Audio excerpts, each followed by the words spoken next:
Tahun 1998 adalah tahun penuh sejarah bagi bangsa Indonesia. Di tahun itu, perjalanan bangsa Indonesia memasuki babak baru. Soeharto yang telah berkuasa selama kurang lebih 32 tahun, akhirnya lengser dari jabatannya sebagai Presiden Republik Indonesia. Kejatuhan Soeharto ini diakibatkan dorongan publik yang begitu luas melalui berbagai aksi demonstrasi. Di galang mahasiswa, ribuan massa tumpah ruah turun ke jalan menuntut Soeharto mundur. Di hari-hari jelang kejatuhan Soeharto, situasi politik keamanan memanas. Aksi demonstrasi berubah menjadi rusuh. Pendemo ditembaki aparat keamanan hingga memakan korban jiwa dari mahasiswa. Pada saat itu, mahasiswa juga berhasil menduduki gedung DPR MPR. Ketika peristiwa itu terjadi, Prabowo Subianto menjabat sebagai Panglima Kostrad. Dilansir dari buku berjudul Prabowo dari Cijantung Bergerak ke Istana, karya Femi Adi Sumpeno, disebutkan bahwa Prabowo dipanggil salah satu anak Soeharto ketika mahasiswa sudah menguasai gedung DPR MPR. Anak Soeharto yang tidak disebutkan namanya itu di dalam bukunya bertanya ke Prabowo mengenai tindakan ABRI jika mahasiswa terus-terusan berdemo. Prabowo menjawab ada dua kemungkinan. Pertama, Presiden mesti mengundurkan diri. Atau kedua, Presiden harus melakukan sedikit kompromi dan ada perubahan ke arah reformasi. Tak disangka, jawaban Prabowo ini membuat anak Soeharto itu marah. Prabowo dianggap pengkhianat oleh keluarga Cendana.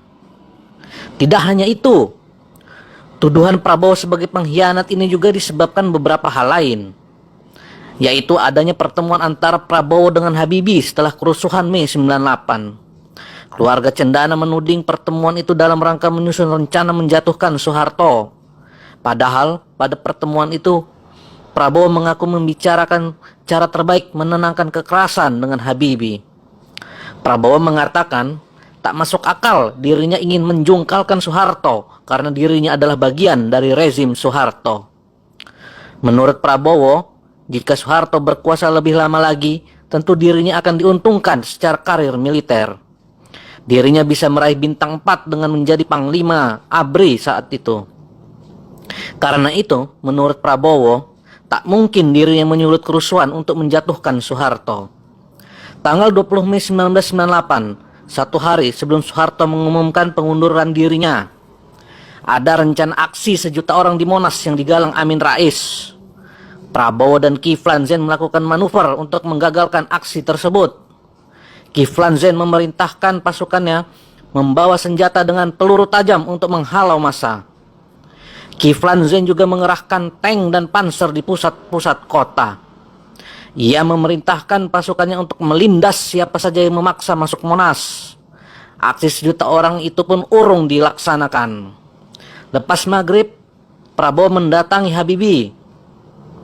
Prabowo memberitahu bahwa kemungkinan besar Soeharto akan turun.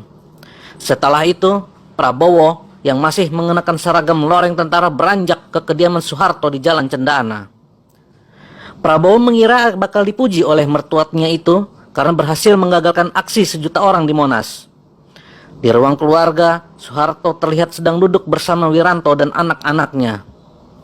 Tak disangka, bukan pujian yang didapat Prabowo. Prabowo malah didamprat oleh anak Soeharto. Mami, putri bungsu Soeharto langsung berdiri dari tempat duduknya begitu melihat Prabowo. Sambil menudingkan jarinya ke hidung Prabowo, Mami mengatakan Prabowo pengkhianat, lalu mengusir Prabowo dari dalam rumah. Prabowo berjalan keluar dan menunggu untuk penjelasan. Istri Prabowo saat itu, Titi Soeharto, hanya bisa menangis. Akhirnya Prabowo memutuskan pulang karena tak juga ditemui oleh keluarga Cendana. Pada saat itu Soeharto sempat bilang ke Wiranto untuk menyingkirkan Prabowo dari pasukan. Prabowo lalu menelpon ayahnya, memberitahu bahwa dirinya dikhianati oleh mertuanya sendiri. Ayahnya awalnya tak percaya, namun Prabowo tetap meyakinkan bahwa ia dikhianati. Bagaimanapun dia kakek dari anak saya, walaupun kemudian dia membenci saya, kata Prabowo, dikutip dari buku Prabowo dari Cijantung Bergerak ke Istana. Prabowo yang dituduh pengkhianat pun merasa sakit hati terhadap keluarga Cendana. Hubungannya memburuk dengan Soeharto dan anak-anaknya. Prabowo bercerai dengan Titik Soeharto. Ketika Soeharto jatuh sakit, Prabowo pun tak menjenguk mantan mertuanya itu. Prabowo kala itu sudah berada di Yordania. Karir militer Prabowo pun ambruk ketika Soeharto lengser. Ia dipecat oleh Dewan Kehormatan Perwira. Itulah kisah hubungan Prabowo Subianto dengan keluarga Cendana di tahun 1998.